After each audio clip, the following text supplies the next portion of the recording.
If your job at a healthcare facility includes disinfecting against viruses, you know prevention is the best medicine, and maintaining healthy spaces starts with a healthy cleaning routine. Grainger's world-class supply chain helps ensure you have the quality products you need when you need them, from disinfectants and cleaning supplies to personal protective equipment, so you can help deliver a clean bill of health. Call 1-800-GRAINGER, click Grainger.com, or just stop by. Grainger, for the ones who get it done.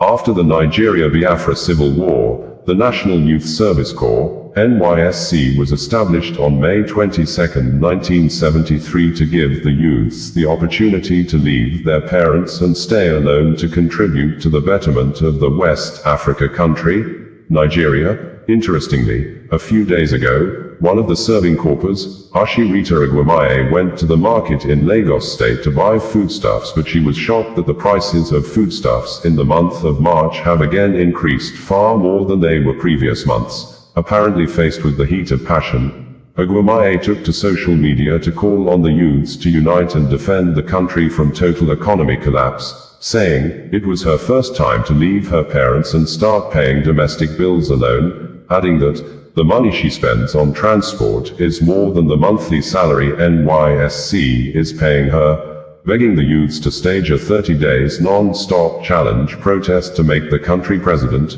Bola Ahmed Tinubu, she described as a terrible person to be alive, to his political and institutional responsibilities of making cost of living reasonably okay for people to afford, stressing that some Nigerians are pretending to still be rich whereas the bad economy has pushed them into poverty.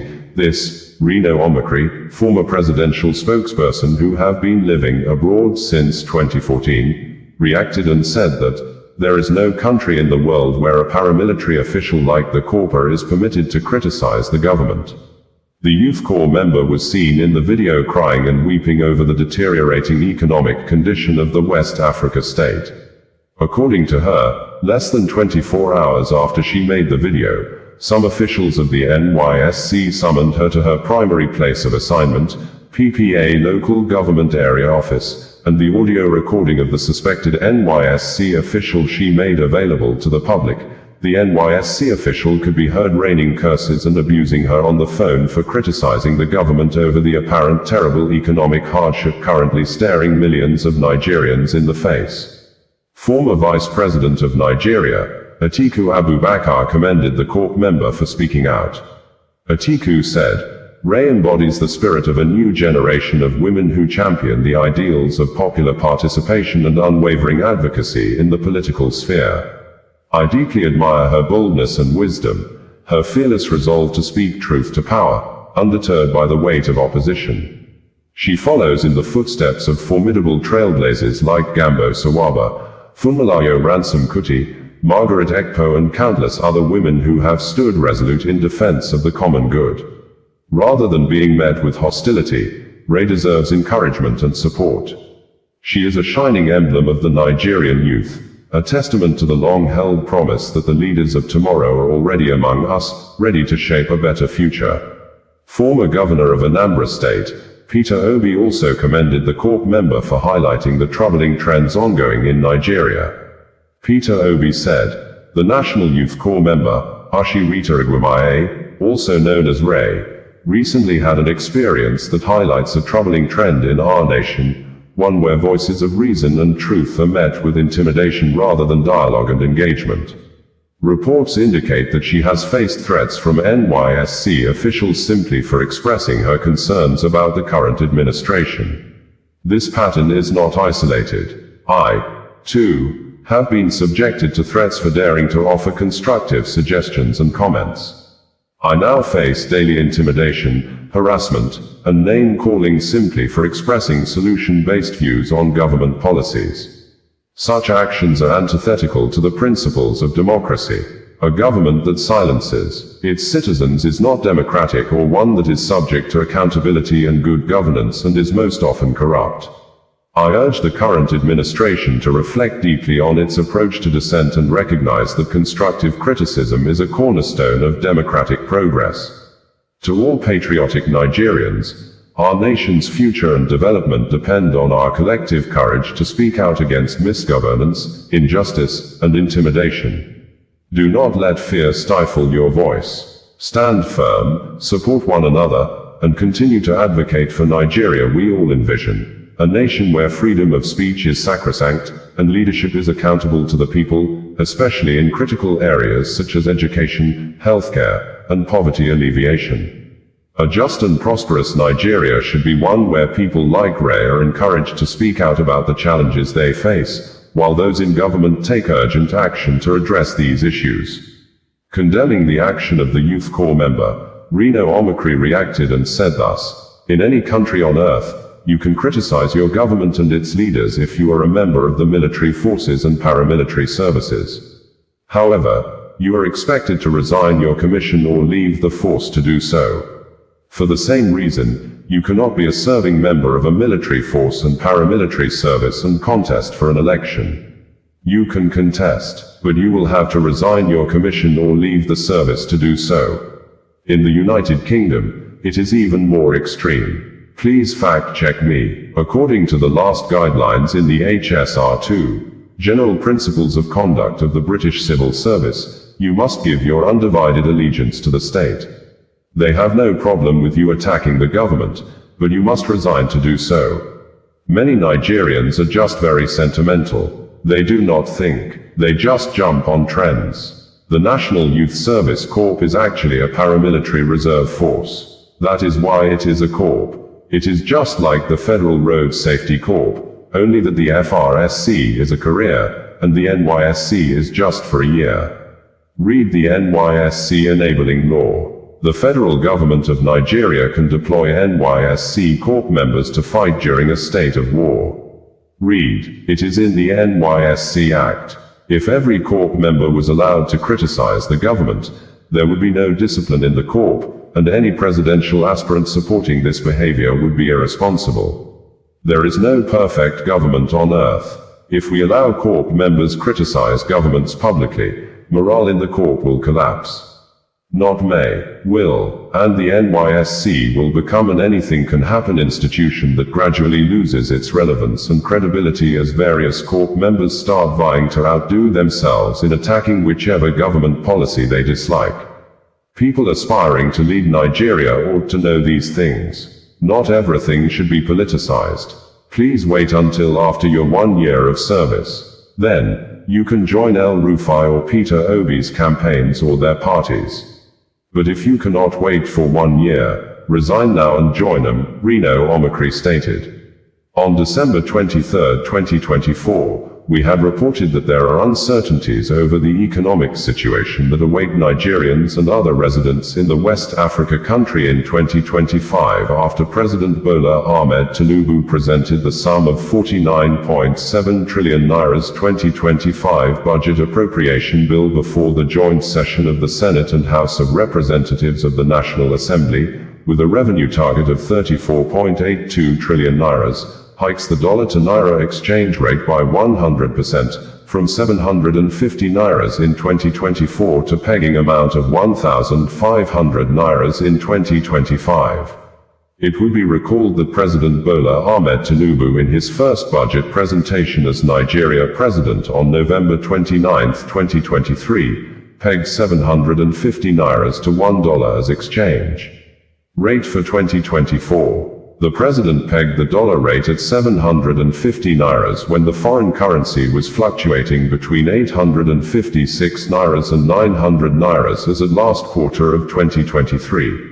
The 750 nairas dollar rate pegging for 2024 by the president saw the foreign currency currently exchanging between 1,656 nairas and 1,700 nairas, representing more than 100% negative increasement in the last quarter of 2024 when compared to the dollar rate as of December 2023.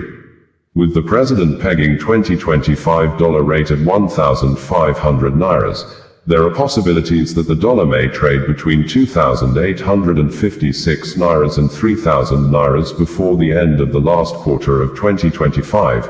In line with the previous year's economic and exchange rate behavioral patterns and realities in the country. This shows there may be more harder and tougher times in 2025 for larger numbers of residents, both the middle class and the poor in the country, as the federal government showed more wider vision and quest for more revenue in the year ahead. The 2025 budget shows that more than 30% of the 49.7 trillion naira will be used to service existing loans, with the government planning to borrow more new loans in 2025, sequel to the budget deficit of more than 13 trillion naira. According to local media, the passage of the 2025 appropriation bill for second reading within 24 hours by the lawmakers marks an important milestone in the budgeting process. The bill will undergo further scrutiny and debate before its final passage. As the Senate resumes its plenary session in January, lawmakers are expected to delve deeper into the budget and make necessary adjustments so that it aligns with the country's development priorities. Details of the 2025 budget presentation, as reported by the Special Advisor to the President on Information and Strategy, Bayo Onanuga, reads in full below. President Bola Ahmed Tinubu Wednesday in Abuja assured Nigerians of better days ahead as economic reforms begin to yield positive results, with noticeable signals in improved security, education, healthcare, and a globally acknowledged 3.4% GDP growth in third quarter of 2024. President Tinubu gave the assurance at the National Assembly during presentation of the 49.7 trillion naira's 2025 appropriation bill to the joint session of the Senate and House of Representatives, attributing the successes recorded so far in economic reforms to the patience, resilience and tolerance of Nigerians in supporting the process. The President projected an expenditure bill of 49.7 trillion naira's, which is 35% higher than the 28 trillion naira's budget of 2024, with priority on education, healthcare and security. President Tinubu said the 2025 budget will focus on restoration, securing peace and rebuilding prosperity, which reflects the core vision of the renewed hope agenda of improving the livelihood of Nigerians through the strengthening of social and physical infrastructure, and ensuring inclusivity in reaching development goals. The 2025 budget proposal again reinforces our administration's roadmap to secure peace, prosperity, and hope for a greater future for our beloved nation. This budget, christened Budget of Restoration, Securing Peace, Rebuilding Prosperity, strikes at the very core of our renewed hope agenda and demonstrates our commitment to stabilizing the economy, improving lives, and repositioning our country for greater performance. The journey of economic renewal and institutional development, which we began 18 months ago as a nation, is very much underway. It is not a journey of our choosing, but one we had to embark on for Nigeria to have a real chance at greatness. I thank every Nigerian for embarking on this journey of reforms and transformation with us. The road of reforms is now clearly upon us, and as the President of this blessed nation, I know this less traveled road has not been easy, that there have been difficulties and sacrifices. They will not be in vain, and we must keep faith with the process to arrive at our collectively desired destination, the President said. President Tinubu noted that the 2025 budget will focus on restoration and seek to consolidate on the key policies instituted to restructure the economy to boost human capital development, increase the volume of trade and investments, bolster oil and gas production, and get the manufacturing sector humming again, and ultimately increase the competitiveness of our economy.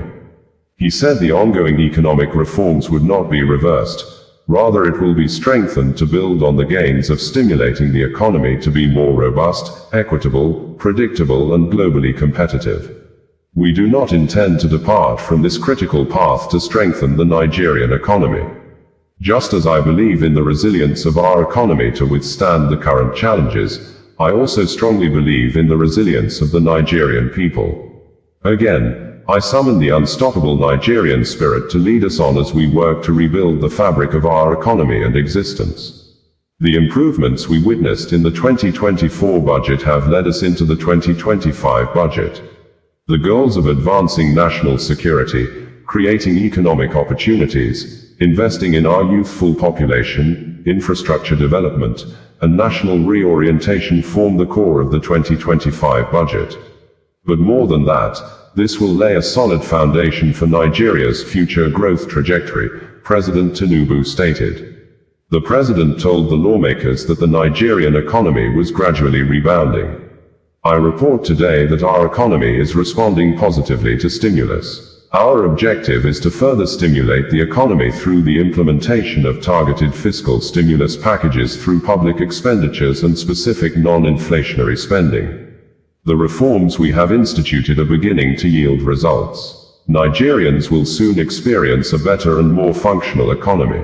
Global economic growth for the outgoing year 2024 was projected at 3.2%, and against predictions, our country made significant progress.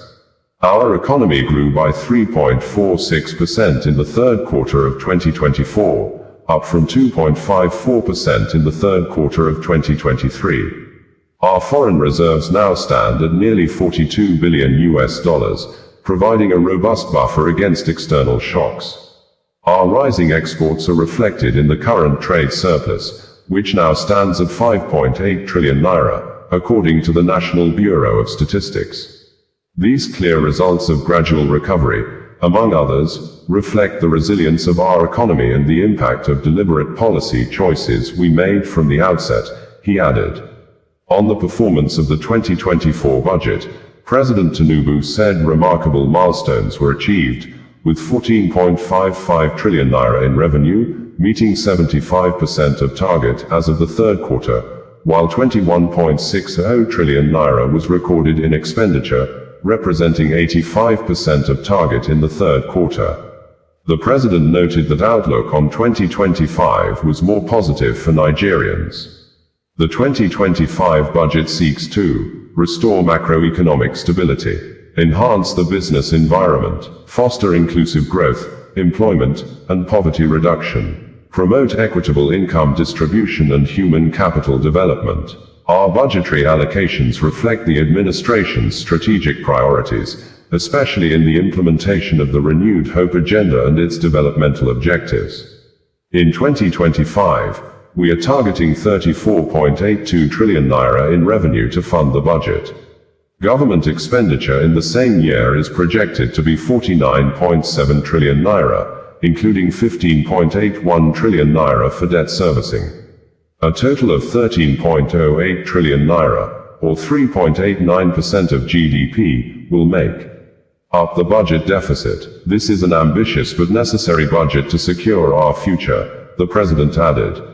President Tinubu said the government would target inflation and bring it to 15%, improve foreign exchange from approximately 1,700 naira per US dollar to 1,500 naira, and a base crude oil production assumption of 2.06 million barrels per day, MBPD. Other projections for 2025, the president explained, will include reduced importation of petroleum products alongside increased export of finished petroleum products, bumper harvests, driven by enhanced security, reducing reliance on food imports, increased foreign exchange inflows through foreign portfolio investments, higher crude oil output and exports, coupled with a substantial reduction in upstream oil and gas production costs. The budget projects inflation will decline from the current rate of 34.6% to 15% next year, while the exchange rate will improve from approximately 1,700 naira per US dollar to 1,500 naira, and a base crude oil production assumption of 2.06 million barrels per day, MBPD, he said. President Tinubu said the priority areas for the 2025 budget allocations are defense and security, 4.91 trillion nairas, infrastructure, 4.06 trillion nairas, health, 2.48 trillion nairas, and education, 3.52 trillion nairas. Our administration has so far disbursed 34 billion naira to over 300,000 students via the Nigeria Education Loan Fund, NEL Fund. In the 2025 budget, we have made provision for 826.90 billion naira for infrastructure development in the educational sector. This provision also includes those for the Universal Basic Education, UBEC, and the 9 new higher educational institutions, he noted. In his remarks, the President of the Senate, Senator Godswill Akpabio, thanked the President for his bold and courageous effort in rebuilding the Nigerian economy, assuring that the lawmakers will remain selfless and patriotic in supporting the reforms, particularly at the grassroots. Describing President Tinubu as a national treasure, Senator Akpabio commended the President for improvement in security, international recognition and treatment of Nigerians with more dignity, facilitating student loans, reduced debt servicing, social security for the less privileged and signing of the minimum wage bill with promptness. He said those critical of the proposed tax reforms should create more time to study the details of the bill before the National Assembly. Speaker of the House of Representatives, Right Honorable Tajuddin Abbas, said the tax reform will ensure equitable, efficient collection and utilization of revenue and ensure more consideration for the underprivileged and vulnerable Nigerians. He said the lawmakers would continue to support the President to realize his dream for the country. I genuinely feel so overwhelmed, and I feel like if a lot of Nigerians come out and start speaking on what we are actually going through, then maybe changes will be made in the government. Don't you guys think? And this video, I just want to say to our president, I don't know if there have been any other president that is terrible, but you are such a terrible president. It is so hard. So I'm coming from the supermarket where I went to get foodstuffs, and everything has gone up again. It's just like every single week prices increase. I want to know, what is the government doing about this increment? Is there going to be a particular time where prices will stop going up? Is there going to be a particular time where things are going to go back? Guys, why am I going to get a crate of egg and they're telling me it is 6.5? It doesn't make any sense that egg will cost 6.5. Like, I literally can't remember when egg used to cost 800. And I'm so overwhelmed because this is literally my first time doing this adulthood thing alone. This is my first time moving out of my family house. This is my first time living by myself. And not just that, after I left the supermarket and I got home, my security is bringing NEPA bill, and NEPA bill has gone up by 2 times. Like, it's insane. I can't keep up with these bills. I am so overwhelmed and I'm so exhausted. Every single money that I have been making, I'm using it to pay bills. I don't even get to live properly. The craziest thing was, you want to go out to a certain location with your friends, and Uber is about 25,000. Like, even Uber, that we can't even take Uber. It is crazy. Like, why are things so expensive? And let's not even Lagos things. Lagos smells like shit. If you say, okay, I want to take a walk, I'm depressed, let me just take a walk, you can't even take a walk. Like, the place smells like crazy. Why does an entire state smell like this? And what is the government doing about the bad smell?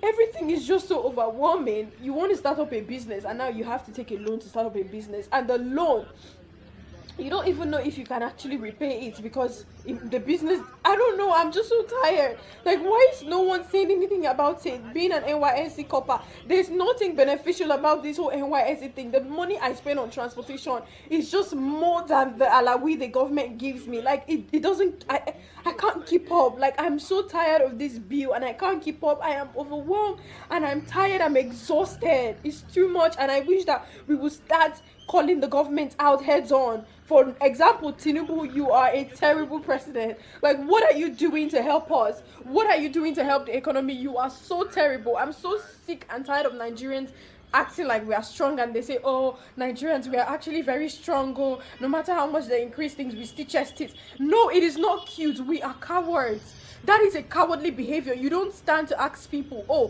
why is this expensive? For example, MTN, what the fuck is even going on? Literally, I spend over like 20,000 on data in a week, and I'm not even joking. 1.5 data cannot even last me for an entire day. I have to do 1.5 like 2 times a day, which is like 3,000 a day. It is too much. Like, what are you guys doing about it? Like, what is happening? I'm tired of paying bills. I feel like I don't have anything. I feel like I don't have any achievement to call my own. Every single time that I work hard, I'm spending it back in the economy to pay bills, and I wasn't created to pay bills. I'm just really tired, and I just want our money to count for something. And when is the government going to actually start working? Because Nigerians are so classist. Everybody now wants to behave as if they are rich. Everybody is faking wealth, but we are ending up being poor because we are struggling so hard to look rich. We're ending up being poor. So I need us as Nigerians to please start calling the government out. We should be tired of this by now. We need to call the government out. Prices need to start one place. Food needs to start one place. The economy needs to start one place. Like, we are tired. It's just too much. The more you work hard to achieve something, the higher it gets. The dream car that I was saving money for has literally gone double. I can't even afford it anymore. Instead, I'm going to use my money to buy to just keep paying bills. And now house rent is double. Like, I am so sick and I'm so tired of this. And I really need the government to intervene because I am so overwhelmed.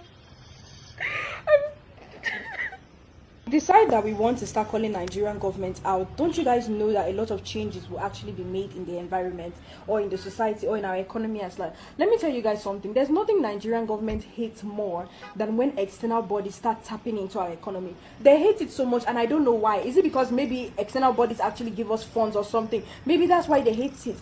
Now, I want you guys to think back to every time that Nigerians actually spoke up.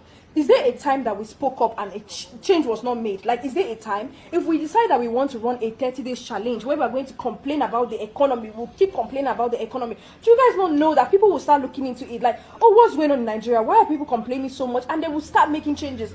Now, let me tell you guys something, Ba. You see, we as the Nigerian youth, we don't come close to our parents. This generation we are always blaming. It is because of this generation that we had a stable income.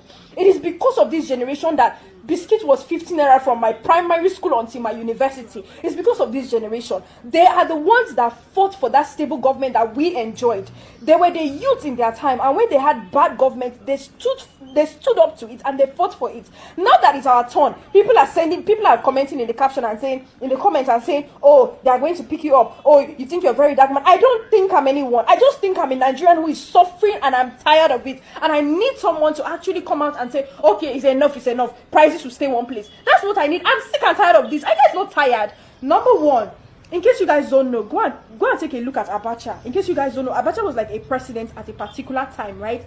And there was a time where our parents had to start using something called Abacha stove because they couldn't even get kerosene. What happened to Abacha? I don't need to be the one to tell you. Go and look up history and know what happened to them. What happened to him?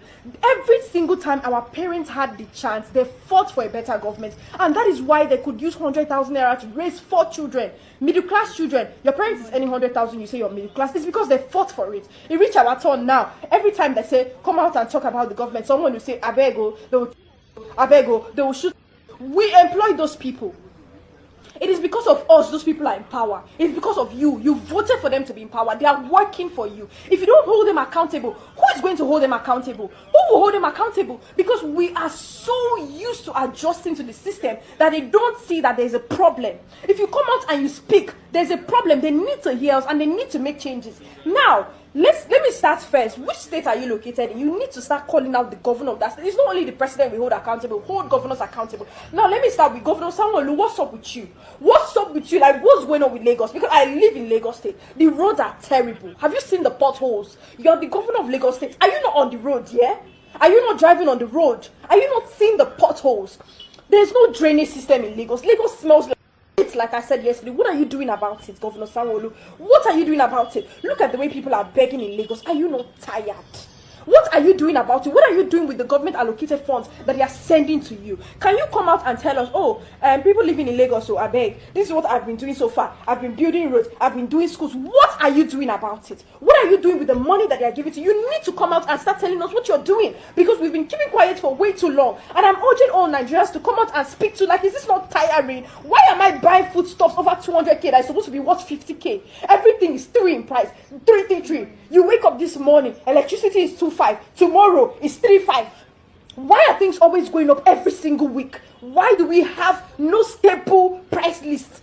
Every time restaurants are peeling paper to add new paper, they'll plaster new paper on top. Now it's our turn to actually fight for the government, and people are suggesting that we should jackpot from the country. You guys, we are the biggest ever. Because why are we running from country that our parents worked so hard with their bare hands to actually create a foundation for? Why is it our turn and we have to run away from the country? Why can't we stand up and ask these people? We need to hold these people accountable. They need to tell us what they have been doing with the government allocated funds, and they need to come out and start telling us. It's time for us to actually be angry. I'm not angry, because I'm very angry. And Governor Sanwo-Olu, you need to come out and tell us what you're doing with government allocated funds for Lagos State. What are you doing? President Tinubu, what measures have you been putting in place that the government or the governors have been reporting to you to tell you what they are doing, because you alone, you're not the only one, you're not the only one. So when we drag you by the collar, you drag the governors. What measures have you been putting in place to make sure that there's price regulation? So guys, yesterday I made a video talking about the Nigerian government and how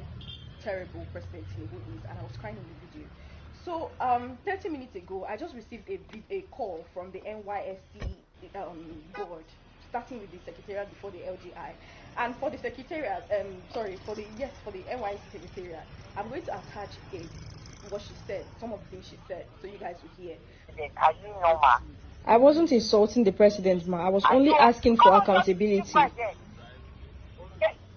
down that rubbish you put there. Ma, are you threatening me? Hold down that rubbish. You are not talking to your mate. Ma, she called me and she was shouting and she was threatening me to take down the video. And in my first mind, I'm like, wait, how did they get my phone number? And then I realized that every NYC Corper has to fill a file with your phone number and your address. I'm like, these people actually have my house address and they know where I'm staying. And now they have started calling me first to threaten me. It is so bad that you can't even just speak up about the government because they feel like they have chains to hold you. You're already calling me to threaten me. And I will literally attach what she said so you guys can hear. She was telling me that I was insulting the president. I never insulted the president. I said he's terrible. That is not an insult. It is a statement, and I did not go on and start saying, oh, Tinubu, you're this, you're that. I just said he's a terrible president. And it's okay for a body to identify that, okay, this person is actually terrible at their job. So why is it a problem that the NYC government, NYC secretariat, or NYC board will call me to threaten me? Like, why is that okay? That I can't speak up for something that is directly hurting me? Why is it okay that they will call me to threaten me under 24 hours that I made a video? Why can't Nigerians speak up? Why are they holding us in chains? Why do they feel like everything that we do, they have ways to control us? Let me tell you guys something, NYC board or whatever. If you guys have come together and maybe you're not calling me one by one to threaten me, that's fine. You can do whatever you want to do. Because I know that you guys already have plans. This one is calling me, the next person is calling me, that's fine. But now I'm putting it out here so you guys will see and you guys will know. NYSC, they have my house address and they are started calling me to threaten me. So in case anything happens, you will be very much aware where the problem started. Because I did not say anything I shouldn't have said. The Nigerian government are not doing anything about the inflation that is happening. And it's causing us to be very depressed. I am depressed and my bank account is going to zero and I still have to live every day. And I'm asking the Nigerian government to do something about the inflation. And instead of me to get a call and say, okay, we are working on it, I'm getting a call saying that, oh, you're very stupid. Why did you do that to Tinubu? Take down that video. You did this, you did that. I just want you guys to know that this is what the NYC board are doing. And in case anything happens to me, because they have my address, you guys know who to hold accountable. Bringing you the news in a more digital way.